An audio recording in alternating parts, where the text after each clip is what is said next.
I'm going to start off this morning with a request for bill introductions. I think Brad Smoot has one. I do, Mr. Chairman. Thank you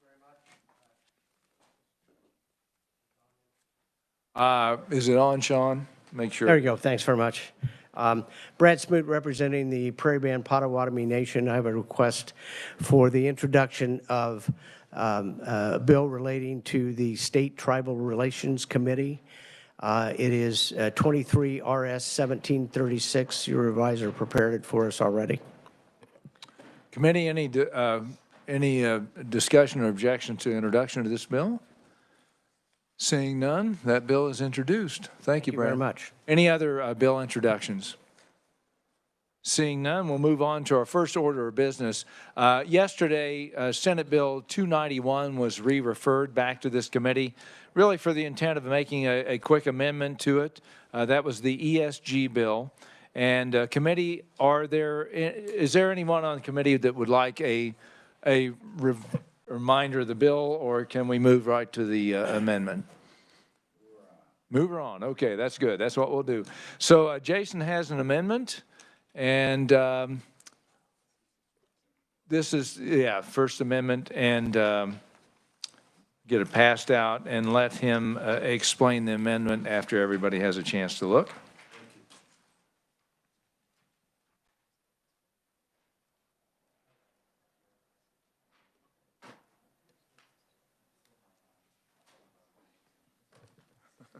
Go ahead, Jason.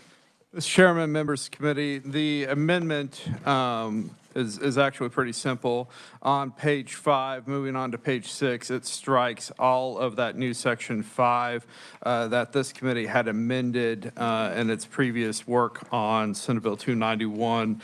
And you'll see corresponding amendments on page 1 to the title and to adjust the sections that are part of the act in line 24. Very good. Thanks, Jason. Committee, any questions? Senator Fauscadell. Mr. Chairman, thank you. This amendment, was this something that, like you will tell people to get together and kind of work things out? So was this something that Alan, so all parties, were they part of it? Thank you. Yes, they were. And this is in response to continuing, you pass a bill and you continue to hear from people. And so we're trying to make sure we get the best bill possible. And so that's the situation there. Any other discussion? Did you have? Just going to offer a motion. Oh, okay. Senator Longline. Thank you, Mr. Chairman. I move that we adopt the balloon. Okay. Is there a second? Second from Senator Reichman. We have a motion to adopt the Laboon amendment from Senator Longbine, second by Senator Reichman. All in favor say, or discussion? Any discussion? All those in favor say aye. Aye. All those opposed, no. That amendment passes. We're back on the bill. We do have a conceptual amendment that Jason has. It's just a very minor word changing. I'll have Jason, we don't have it in writing, but I'll have Jason explain it. Mr. Chairman, members of the committee, the amendment is on the definition of system on page 3 of the bill in line 26. System under the bill is written is defined to mean the Kansas Public Employees Retirement System. The amendment would add to that clarity that the system does not include a participant-directed individual account plans.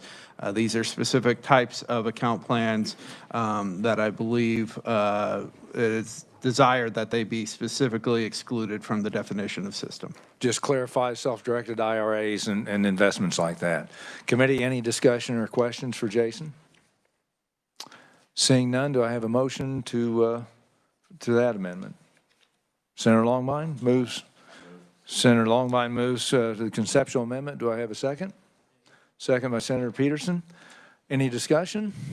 Seeing none, all those in favor say aye. Aye. All those opposed, no. That amendment is passed. We are back on the bill. Any other amendments or discussion? Do I have a motion on this bill? Senator Longbine. Thank you, Mr. Chairman. I move that we pass out Senate Bill 291 as amended favorably for passage. Thank you, Senator. Any second on that? Second from Senator Peterson. Any discussion, committee? Seeing none, all those in favor say aye. Aye. All those opposed, no. The bill is passed. Thank you. We will now move on to our hearing for House Bill 2053. And I'll have Jason give us an overview of that bill.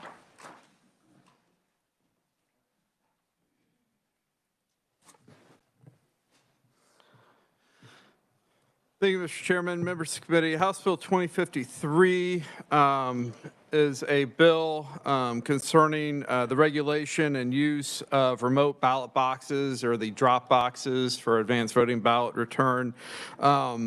House Bill 2053 simply would direct that the Secretary of State, after consultation with county election officers, adopt rules and regulations concerning the use of these remote ballot boxes by January 1st, 2024. The regulations would include dates, times, and locations for the use of such boxes and any other requirements that the Secretary deems necessary to preserve the integrity of the ballots, the integrity of the boxes themselves, and the election process. You will note there's a definition of remote ballot box, which you have seen before in the various permutations on bills regulating remote ballot boxes. These are any form of locked ballot box designated by the county election officer as available for depositing advanced voting ballots and are not located within the county election office or any satellite voting site. This bill will go into effect on July 1st of this year, and again, the regulations would have to be adopted by January 1st of next year in 2024. I'd be happy to answer any questions. Thank you, Jason. Committee, any questions on this? Senator Fausto. Thank you, Mr. Chairman. Jason, you went kind of fast there. Sorry. on the part of, so are these ballot boxes located on the inside of an election office or where? No, these would be the ones that are not inside the county election office. So these are the ones that are on the street or in another facility readily open to the public that they can come by and deposit their advanced voting ballots. Any other questions, committee? I believe this, of course, we passed our Senate bill out on the ballot boxes. This is would be a different version of how to handle these boxes. Correct. Okay, Jason, thank you very much. All righty, we will open for proponent oral testimony. First up is Clay Barker, Deputy Assistant Secretary of State. Clay. Thank you, Mr. Chair. How much time do I have, Mr. Chair? Oh, let's, I think 5 minutes should be sufficient, don't you think? Hopefully. Yes, Mr. Chair. Yes, sir. All right. Thank you, Mr. Chair, members of the committee. Glad to be back again. First of all, this bill was not the Secretary of State's bill. There were several Dropbox bills. This one comes the closest to what the Secretary campaigned on and what he feels best fits the Kansas election structure, which is why we're supporting it as opposed to our normal procedure, which is to be neutral. It allows our office to regulate remote drop boxes, which currently are allowed under Kansas law, but there's no regulation about how to use them. And the ideas we have to regulate include disability access, manufacturing specifications, how strong the boxes need to be, physical security, such as 24/7 video, mandatory, location, lighting, securing them to the ground, and the chain of custody for any ballots that are placed in the boxes so they're tracked separately. But again, until we get authority to do that, we can't issue regulations. As you probably know, that drop boxes have been used in Kansas for a long time. They were permitted under statute in 1978 in somewhat indirect language. In 2020, because of COVID, there was a spike in their use because a lot of voters were afraid to go to polling places, and they also didn't trust the postal system. And so the county election officers asked our office to use federal funds to buy them drop boxes, and they seem to have found them to be a benefit, a low-cost benefit. Now, these boxes are not popping up like dandelions all over Kansas. 20 counties have chosen not to use them in the last election. 45 counties only use one, which is almost always outside the county courthouse. 27 counties use two, one outside the courthouse and one in the second city of the county. The county that uses them the most is Sedgwick with 14, and they felt so strongly about it, they had Commissioner Howell come up and testify that they want to use them, and he said he was initially against them, but now sees their value. I realize there are concerns with the concept of ballot harvesting. In Kansas, unlike most states, we do not mail ballots to just everyone on the election list. You have to specifically ask for a ballot that gets mailed to you, And so far, we have no evidence of a ballot coming out of a remote drop box that was not requested by a voter, signature verification, driver's license, and was a valid ballot. Now, we've been asked why we haven't regulated them so far. The statute allowing them didn't give us authority to do it. I could have made a very thin ice plausible argument we did, but the Attorney General would have probably rejected that, and then JCAR would have reminded us that the legislature has to be clear on regulations.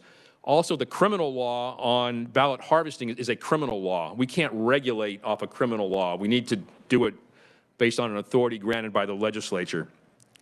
And last, the structure of Kansas elections is bottom up. We're a very local control state, and we've always believed that counties need to be flexible, do their own cost-benefit analysis, use their own resources, task organize their own resources to achieve the best result for their unique county situation. For instance, Greeley County has 850 voters total. Johnson County has 450,000. They have to do things a little bit differently. And we believe that allowing our office to regulate, set the minimum standards for use of these boxes, but then letting the counties decide how to operate within those regulations is the best policy moving forward. And Mr. Chair, I'll urge the committee to adopt this bill, and I'll stand for questions at the appropriate time. Thank you, Clay. Committee, any questions? Senator Faust-Godot. Thank you, Mr. Chairman. Clay, thank you. So, so the adoption of the rules to regulate, so would you then thereby be informing the legislature of what those rules are? And just for clarification, did you say that your rules would then allow the local election commissioner to set those rules? And then final question is, would part of those rules be referring to when the ballots are picked up and that process of who can pick them up and what their process is delivering those ballots inside of the election office? Thank you. Yes, Senator, our intent in the regulations is to specify what's the common practice is at least two people have to go to the ballot drop box. They have separate keys, one from each party. Nobody can ever be left alone with the ballots. Details like that, which is the current practice, but again, nothing requires the counties to do that. As far as the regulations, this bill actually requires us to work with the county election officers in developing the regulations, which we would have done anyway. And we draft them, we give them to the Attorney General, two different lawyers review them for substance. We have to go in front of JCAR so the legislature can give input or criticism on the regulations, and we have a public hearing so the public can give input, all that before they can be formally adopted. So, and we realize this is a touchy political issue, and we'll be reaching out for input from interested parties to get as much as we can before we start finalizing the regulations. Senator Blasey. Thank you, Mr. Chairman. If the Secretary of State's office didn't bring this bill forward, who's leading it? Senator, I'm not sure. The House Elections Committee brought two bills forward, both on drop boxes. This one that allowed us to regulate, and a second one that had fairly substantial restrictions that I believe was Senator Hildebrand's bill from last year. It looked almost identical. And they decided to work this one and send it forward and not work the other bill. But I'm not sure who the author was. So since the right to vote is so fundamental to our state, I believe, and correct me if I'm wrong, but I believe the legislature historically has always reserved to itself the right to regulate anything with elections. I mean, we put in statute how far a political sign can be from a polling site, how far a poll watcher can be from the staff and the poll books. And so would this be a kind of a break from the norm to allow an agency to regulate elections instead of reserving that right to the legislature? Senator, the legislature has gone in many directions. You're right. Sometimes they issue in statute very detailed guidance. Other times, like with vote centers, it was one sentence and then told the Secretary of State to develop an entire regulatory scheme for a completely new way of voting. So we leave that up to the legislature. They could put details in statute. I gave input to the House if they wanted to put some provisions in statute saying you will regulate, but here's what must be in there. Ideas for that also, which I'm happy to share with the committee if you'd like that. Senator Holscher. Thank you, Mr. Chair. Thank you, Clay, for being here. So if counties can already, determine rules and regulations, then I start to wonder, is this necessary? And do we kind of overstep by taking away that local control? Because there's variances from county to county as far as their needs.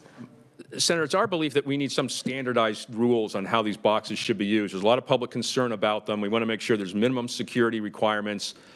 Counties have generally followed the suggestions that our office passed on to them, but they've gone in different directions. We believe there does need to be a standard foundation. I believe the ACLU and some others were concerned that maybe they trust the current Secretary of State to issue regulations, but a future Secretary of State could change the regulations in a different direction. I can't really speak to that. It can either be in statute or allow the agency to make regulations based on its more detailed knowledge of operations. Thank you. And Senator Straub? Thank you, Mr. Chair. I don't recall the Senate bill number of the bill that limited counties to one drop box, but did the Secretary of State's office testify against that bill also, or in favor of that one? That was Senate Bill 208, by the way. Senate Bill 208, I believe we did, Senator. I'm just having a mind blank. I could look it up for sure. I believe because we supported this one, we testified in opposition to the other. That is correct. Okay. Yeah, Elena just confirmed that. Right. Senator Straub, follow up. Thank you, Mr. Chair. So then I assume that the Secretary of State's position is to allow ballot boxes, but I believe we passed that bill out of committee, correct? So it seems that the Secretary of State's office, or the Secretary of State, is in relation to what Senator Blasey said, trying to legislate from the Secretary of State's office. I have concerns with that. So thank you. Any other questions? Seeing none, thank you. Thank you, Mr. Clay. Chair. Next, or opponent, or a proponent, pardon me, Seal King, League of Women Voters. And Seal will give you 5 minutes, or if you don't need it, don't take it. There you go. Right. Thank you, Chair Thompson and members of the committee, for this opportunity to speak to this bill. I am Seal King with the League of Women Voters of Kansas, and shorter than some. We support this bill because we think ballot boxes should have some basic regulations to assure our citizens that they are treated equally and fairly and securely throughout the state. And we've heard that there's no regulations on them right now. We do, however, think that counties ought to be able to choose whether or not they have them, because they know their citizens, they know their populations, and they know where the needs might be, whether they have two, like he said, where there might be one in the near the election office and one in the next city, which also has a large population. And so we support this. The goal of a representative government is to have as many citizens participate in elections as possible, and greater participation in government and voting is shown to create a healthier, more stable society. Acceptable remote ballot drop boxes helps with this participation. Kansas has only, I think, 65% turnout in presidential races. We are behind the curve on having voters participate in our elections. This is one way that we could help make sure ballots get to the election office in time. Another option might be that we have election day registration. So, because citizens coming in from other states may not know that we have a 21-day deadline, or other features such as automatic voter registration for those 16-year-olds that get their first driver's license, and a number of other issues. The Election Assistance Commission, the EAC, has one source for rules and regulations for ballot drop boxes, and I've put that link in my testimony. And some of their recommendations or suggestions: a ballot drop box provides a secure and convenient means for voters to return their mail ballot. Unstaffed drop boxes are typically available 24 hours a day and permanently anchored in place. and have one drop box for every 15,000 to 20,000 registered voters, and consider adding more drop boxes to areas where there may be communities with historical low vote by mail usage. We ask you to vote yes. All the other problems associated with ballot boxes are already illegal, dealing with signatures and ballot box stuffing and all the other issues. And so we think we ought to have the opportunity to have a ballot drop box and let the counties decide how many.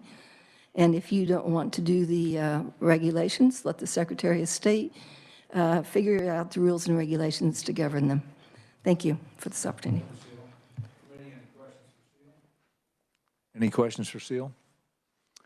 Seeing none, thank you very much.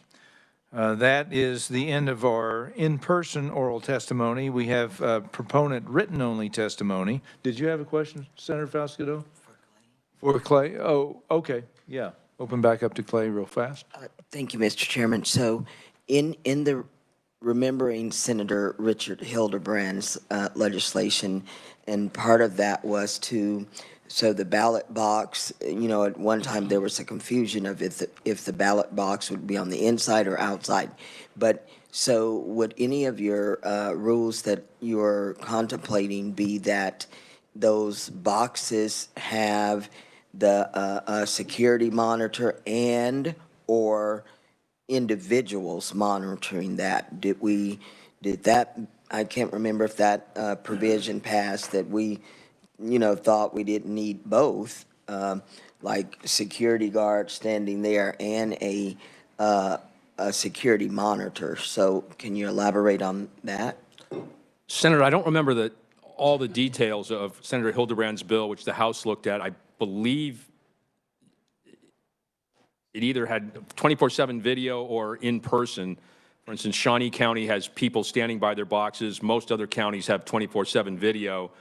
Those options would be in our anticipated regulations, that the box must be watched or monitored in a way that you can go back and see. And we get into the granular details of how much the camera angle, which way it needs to be pointed, how much resolution it needs to have, how long it needs to be saved, the details like that. Okay. Any other questions? Seeing none, thank you, Clay. Appreciate it. Once again, we have proponent written-only testimony from Rick FIFO of Harvey County. We have no opponent oral testimony, and we have written opponent testimony from Jill O'Connor, Eileen Berquist. No neutral either. So with that, we will close the hearing on House Bill 2053 and open the hearing on House Bill 2269. And I will have Jason give us a brief on that.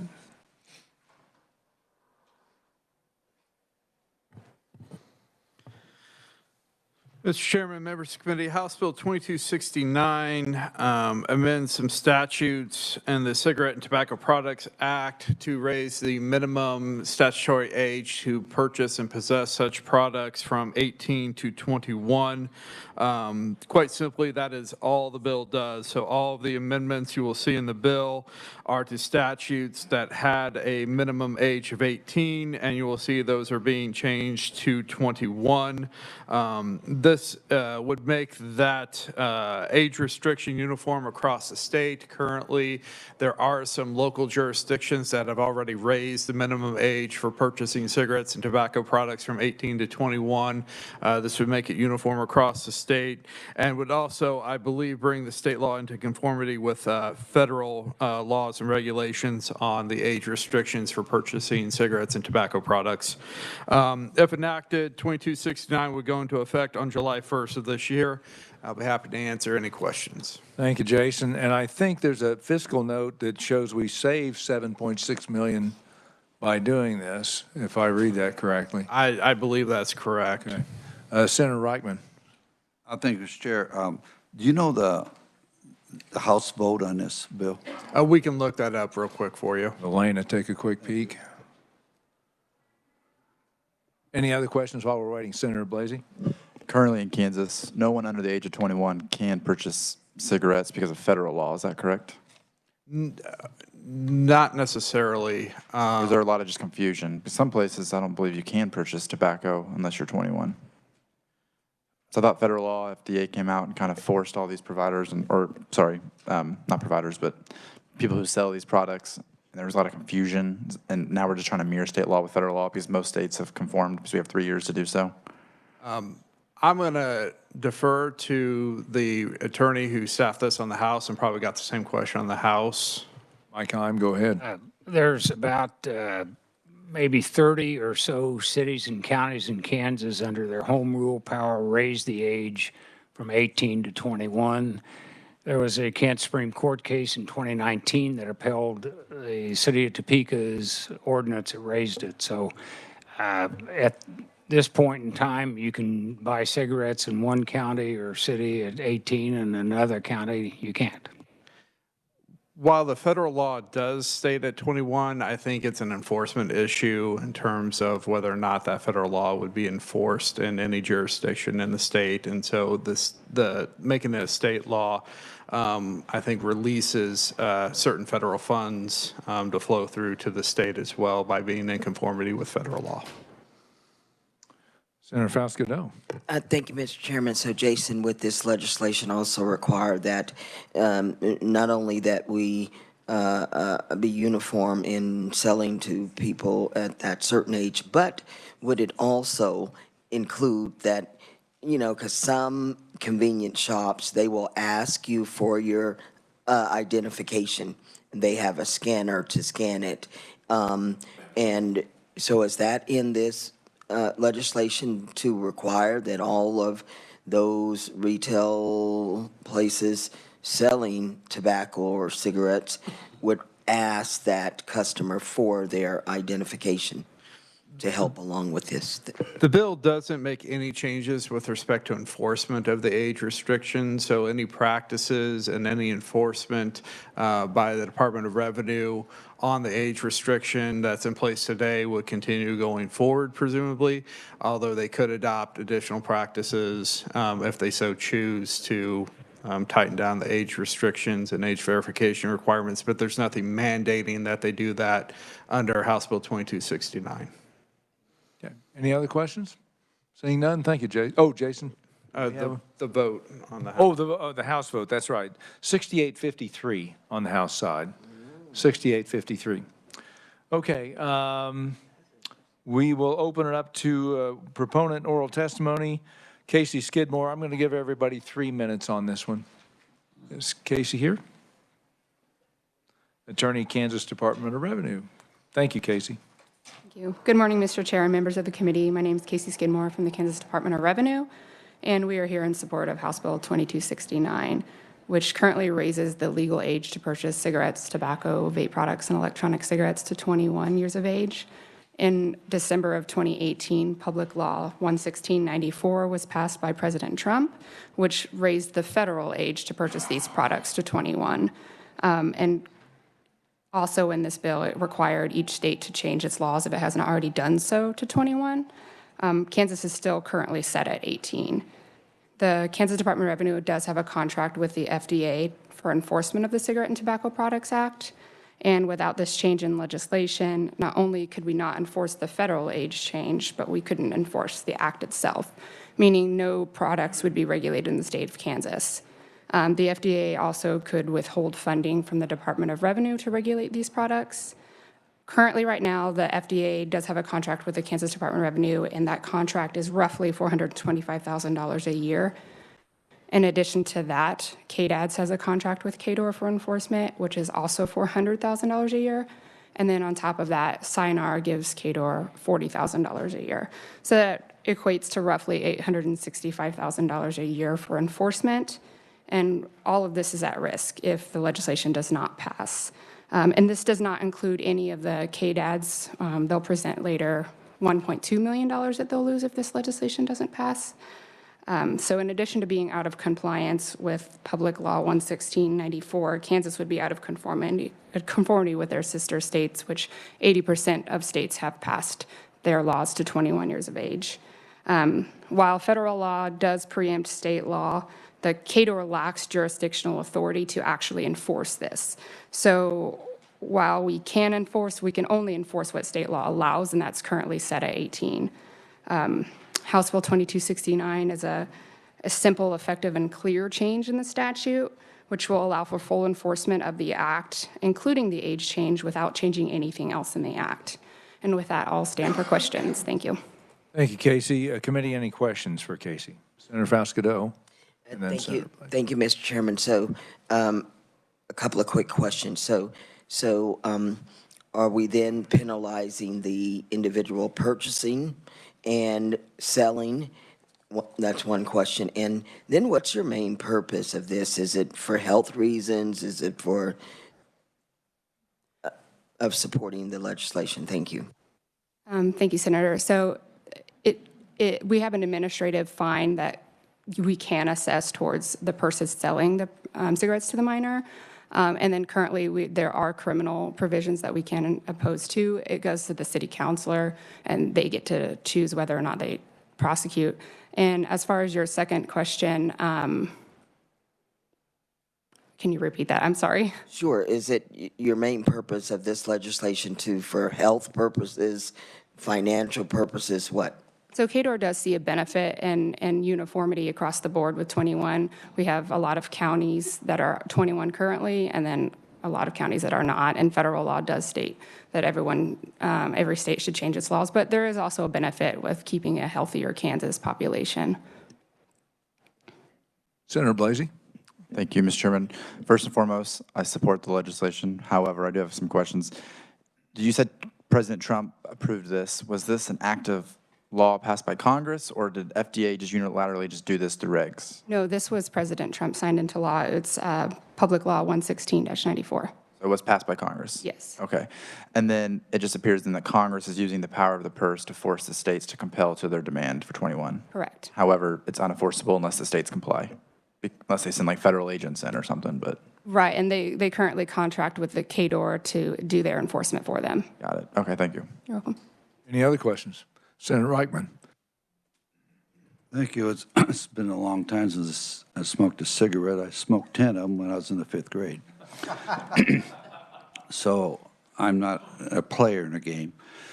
But if you're 18 years old now and you are smoking, now if you did smoke, you'll be breaking the law. Is that correct? Thank you. If this legislation does go through, yes, that is correct. Any other questions? Seeing none, thank you, Casey. Thank you. Next up, Andrew Brown, Commissioner of Behavioral Services, Health Services, KDADS, and we'll give you 3 minutes.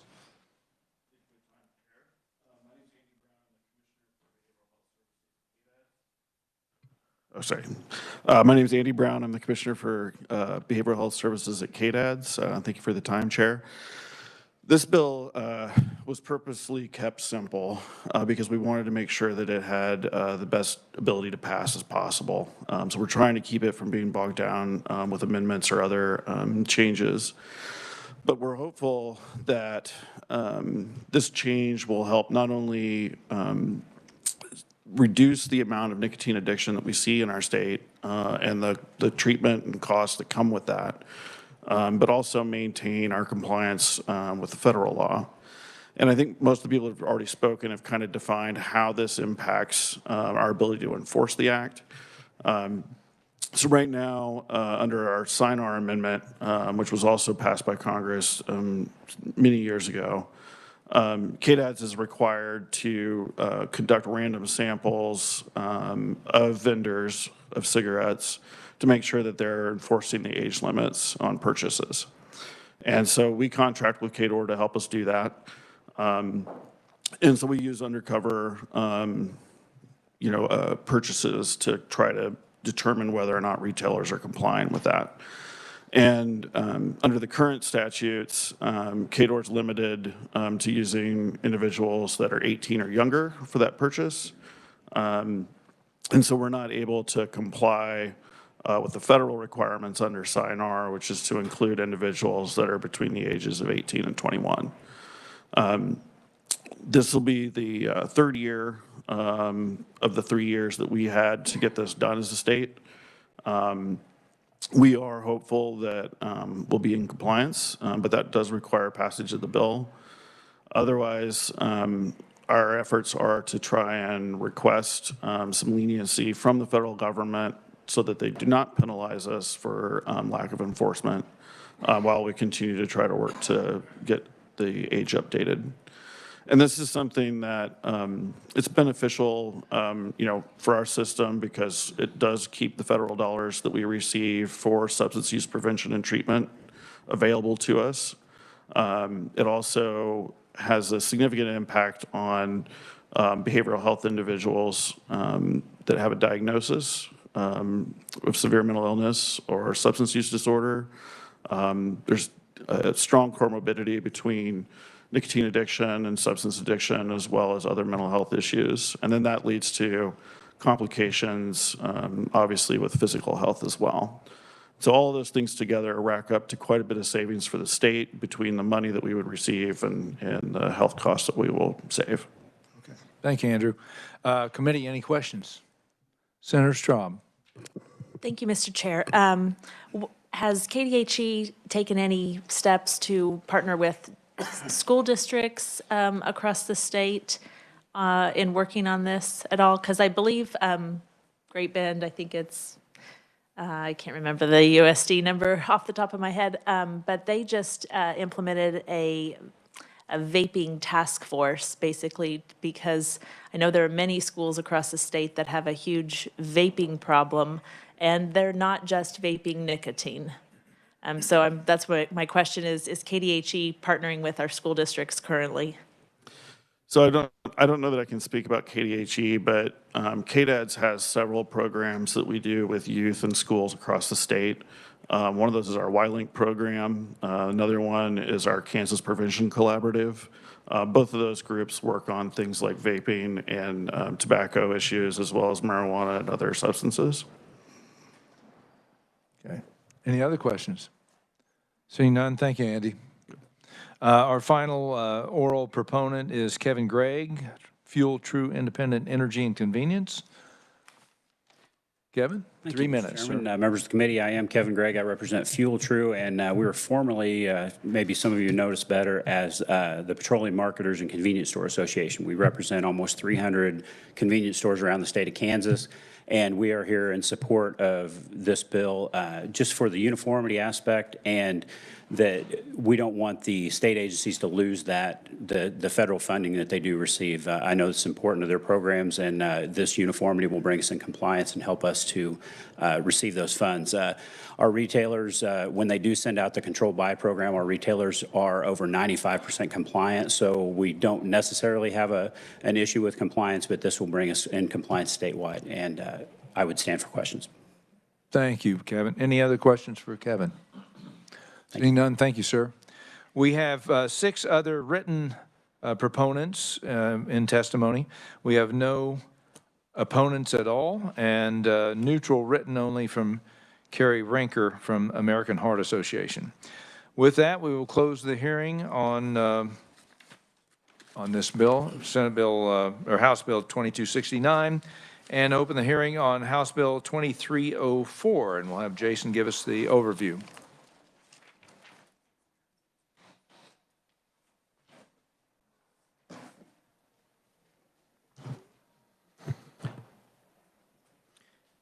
Thank you, Mr. Chairman, members of the committee. If House Bill 2304 looks vaguely familiar, it is because it is identical to Senate Bill 116 that this committee heard and passed out earlier this session, and that passed across the Senate floor.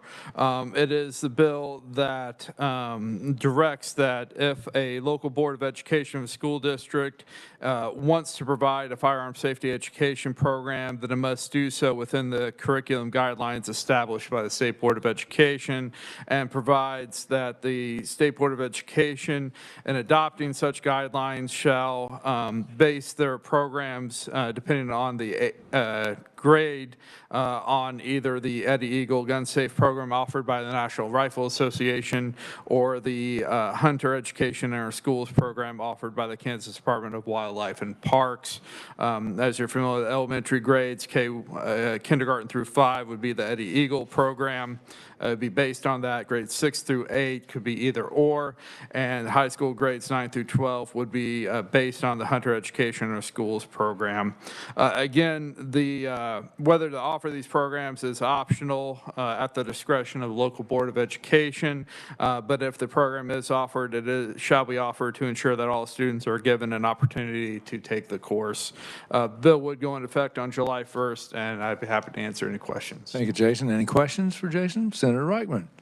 Thank you. One real quick one. This sounds very familiar to one we passed out. What's the difference between this one and the one we passed out? There is no difference. It's identical. Thank you. Other than the fact that it is a House bill. And so if the Senate were to pass House Bill 2304 without amendment, it would go straight to the governor's desk. Senator Blasey. It's my understanding the House got a little confused. Instead of working 116, they worked this one instead. So therefore, we have to do the work again, I guess, right? That is correct, because the House sub for Senate Bill 116 is now a liquor bill. So, yes, that's where we are right now. Senator Faust-Godot. Thank you, Mr. Chairman. Quick question, Jason. So does either bills allow to take guns in the school? I know we already have rules against that, but it was said that there would be lockers there. And do you know if any of the training, is it just videos showing, talking, interaction that way, or is there actual real guns or play guns that teach the training? Neither bill has any provisions that amend any of the laws with respect to carrying firearms into a school building. I do not know, I believe on past testimony, the elementary age program does not involve either real or replicas of firearms in its instruction. I do not know the details on the Hunter Education or Schools program, but that would be subject to the guidelines adopted by the State Board of Education as well. Okay. Any other questions? Seeing none, thank you, Jason.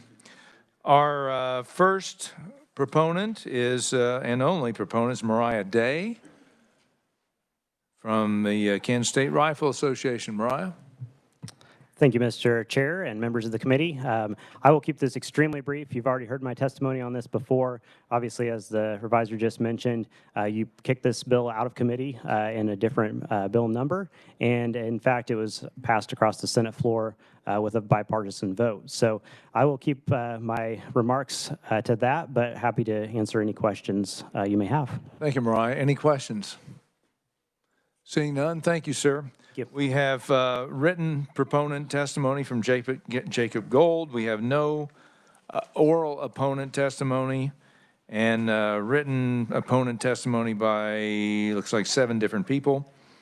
And so we will close the hearing on House Bill 2304. Committee, since we've already heard the Eddie Eagle program in the past on Senate Bill 116, I would like to go ahead and try to work House Bill 2304. And with that, I would open for discussion or proposal. Senator Blasey. Thank you, Mr. Chairman. I will make a motion that we pass out House Bill 2304 favorably for passage. We have a motion from Senator Blasey. Is there a second? Second from Senator Peterson. Any discussion? Senator Longbine. Just a quick question. You said that 116 is now a liquor bill? Correct. So we don't have a companion bill in conference? That is correct. Yes. Senator Blasey? In fact, I'd put it on the consent calendar if the ranking minority leader would remember and members would allow us to debate it again and just vote on it, but leave it up to them. We have one object. Okay. Senator Holscher. Thank you, Mr. Chair. I won't belabor the point. Obviously, same bill. I have the same issues and same problems with it, so I won't be supporting it. Thank you. Okay. Any other discussion? We have a motion by Senator Blasey, a second by Senator Peterson. All those in favor say aye. Aye. All those opposed, nay. That bill passes. Committee, we have a few minutes left, and I have some bills that we heard yesterday that I think are fairly non-controversial. I would like to try to work those very quickly. First is House Bill 2087, and Jason, give us a quick brief overview. That was Secretary of State's bill with some cleanup there, I believe. Yes, Mr. Chairman, members of the committee, House Bill 2087 was a cleanup bill brought by the Secretary of State's office to modify the language for the selection of presidential electors that go to the Electoral College that are selected by the political parties. This is to bring state law into conformity with recent changes in federal law. Any questions for Jason? Seeing none, thank you, Jason. Committee, what's your will on this particular bill? Senator Cluse? Senator Cluse moves to pass out Senate Bill or House Bill 2087 favorably for passage. Do I have a second? Second from anyone on 2087? Second from Senator Blasey. Any discussion? Discussion, Senator Straub. I found the folder with the bill number, but I can't find the bill. Was that one we postponed from one day to another? No, that was the one we heard yesterday. It was, 2087 was a very short bill. Is this the one that would allow a party to challenge the candidate or something? I can't remember if that was in the language of this bill or not. Jason, can you speak to that? This was the bill that directed political parties to adopt their selection procedures for selecting presidential electors and then to select those electors according to those procedures. It also had provisions for certifying the names of its presidential electors to the Secretary of State. And then any contest to the selection of a presidential elector would be made in conformity with federal law because this is federally regulated election on the Electoral College. Okay, thank you. Senator Faust-Cadeau. Mr. Chairman, I apologize for kind of going out of order, I guess, but just another quick question because I came in just late right after, so I didn't hear this yesterday. So would this be similar to when we do a presidential caucus? Mr. Chairman, this is for selection of the electors after the presidential election, and the winner is declared. Then the political party will have selected its slate of electors who would then travel to Washington, D.C. to vote in the Electoral College. Any other questions? Seeing none, we have a motion from Senator Cluse, second from Senator Blasey. All those in favor say, or discussion? Seeing none, all those in favor say aye. All those opposed, no. Because this appears to be of a non-controversial nature, I would move that we put this on the consent calendar. Do I have a second on that? Second from Senator Reichman. Any discussion? Seeing none, all those in favor say aye. All those opposed, no. Thank you. That bill is passed. We have a little more time here. Let's look at House Bill 2059. We also heard this yesterday as well. Jason, if you could give us a quick overview. Yes, Mr. Chairman, members of the committee, House Bill 2059 is the bill amending one statute under the Club and Drinking Establishment Act relating to establishment of common consumption areas. These were the areas established by cities and counties for consumption of alcoholic liquor on public streets and roadways. The bill would, while current law requires that public streets and roadways be blocked and motorized traffic be prohibited from traveling on those through a common consumption area, House Bill 2059 would make such blockage discretionary on the part of the city or county. So when they're establishing the requirements for their common consumption area, they may block off the public streets and roadways, or they may leave them open. Committee, any questions for Jason? Seeing none, what is the will of the committee on this one? Oh, Senator Blasey, you have a question? Yes, I'm wondering if I could make a motion to put the, I don't know the bill number, I apologize, Jason, you have to help me. The bill we heard on alcohol sampling.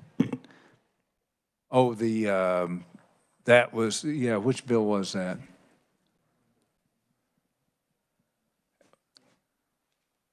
Trying to remember. While he's looking up the bill number, I'll defer to the chair. I can and look one real- amount individually, but I was just thought I maybe can find it real fast. we're talking about alcohol. That would be, goodness.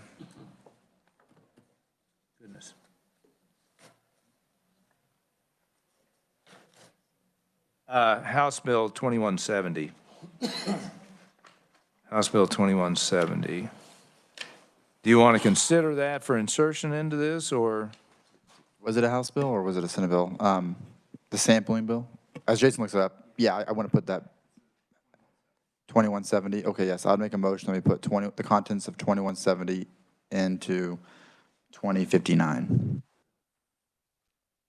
We have a motion from Senator Blasey. Do we have a second, and then we can discuss this? Could we have a quick brief on 2170 before we decide on that? Yes, Mr. Chairman, House Bill 2170 was a bill dealing with spirit, wine, and beer distributors and providing samples of their product. I'll get to the amendment here. Basically, the amendment would change the definition of a sample to be a sample that means not more than 3 liters of distilled spirit. So these would be larger samples because they're coming from a distributor as opposed to the sample size that's provided by a retailer to a consumer. Discussion, Senator Blasey. Just going to add it. It passed the House 115-7. Okay. Any other questions? Senator Holscher.